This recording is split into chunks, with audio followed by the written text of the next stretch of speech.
Hello, welcome to Newsplex Now. Hello? Hello. Hi. Yes, hi. Welcome to Newsplex Now. Thank Thank you. you. Um, so I understand we're talking today about the challenges that caregivers face. How does the campaign address this issue? I think the campaign is bringing to light how complex the issue of caregiving is for family caregivers and is offering solutions and support for the strength that family caregivers show. So it's calling attention to all of the issues and the challenges that family caregivers deal with, but also, as I said, offering solutions. Well, it's incredible the amount, the huge number, 40 million family caregivers nationwide providing services. But this is especially a unique challenge among the African American community. Can you talk about the unique challenges that African American caregivers face?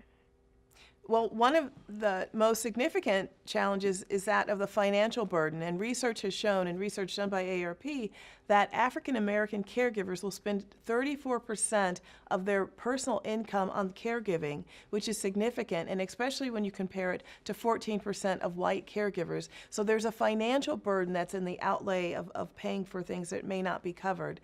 In addition, African American caregivers have a greater incidence of high blood pressure and and diabetes and cardiovascular disease, which can be intensified and worsened during caregiving because often you neglect to go to your own doctor's appointments or don't take your medicine. So those two things really can contribute to quite a burden, which is why we're happy to bring awareness about a resource, a caregiving network that AARP.org/caregiving has to help individuals find support for their strength, but also remind them about the importance of staying healthy, finding practical tools, knowing that people need information and a supportive community.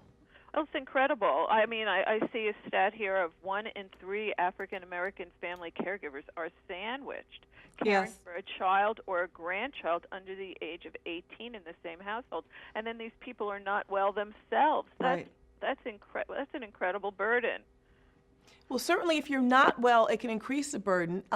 One other important factor, though, is when you compare African American caregivers versus white caregivers or Latino caregivers, African American caregivers report that oftentimes they get joy and a feeling of satisfaction out of what they're doing. So many people don't do it feeling like it is a burden, but the reality is if you're not careful and paying attention to your own health and your own resources, you can deplete yourself and you can increase and worsen your own chronic illness. One of the stories I tell about my own experiences with caregiving for my mother for 5 years, she lived in my home before she passed, is that I neglected my health and that I didn't see a doctor for 3 years.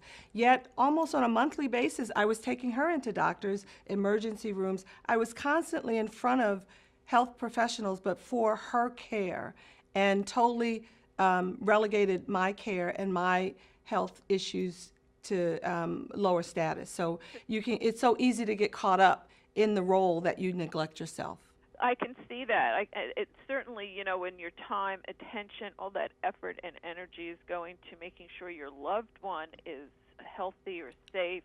Right. It's easy just to put yourself on the back burner, sure. Yeah, absolutely, unfortunately.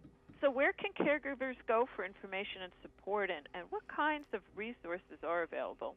So information support, you can go to AARP.org/caregiving, and resources include places where you can find a respite in your area, where you can be linked to individual organizations that can provide care, whether it's nursing care or you need long-term care or information. You can find tools and tips on how to keep yourself healthier, and also understanding that everything on the website is free, and you also find the support of a community. And we know that so many caregivers are giving in isolation, and that you feeling supported and not being alone is a huge contributor to positive mental health. Well, I'm guessing that even there might be resources if the caregiver needs to go out and just have a break and have someone else step in for a little bit or help with getting the loved one to a doctor. I'm sure that there's ways in your resources that they can connect with others that are experiencing the same problem.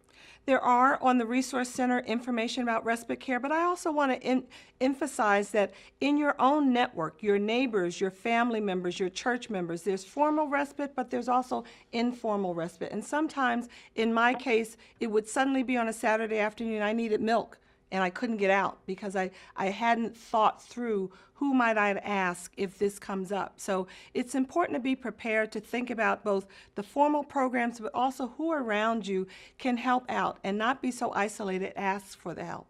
Well, it's great that AARP is stepping up and filling this very important gap in supporting caregivers and their loved ones. Well, thank you very much for this information. Thank you. Where can we go for more information? Can you repeat that, please? Sure. You can go to aarp.org/caregiving and also join the conversation on Twitter using the hashtag #RealTalkAboutCare and just weigh in on your experiences or give support to other caregivers. Thank you very much. Thank you. Thank you.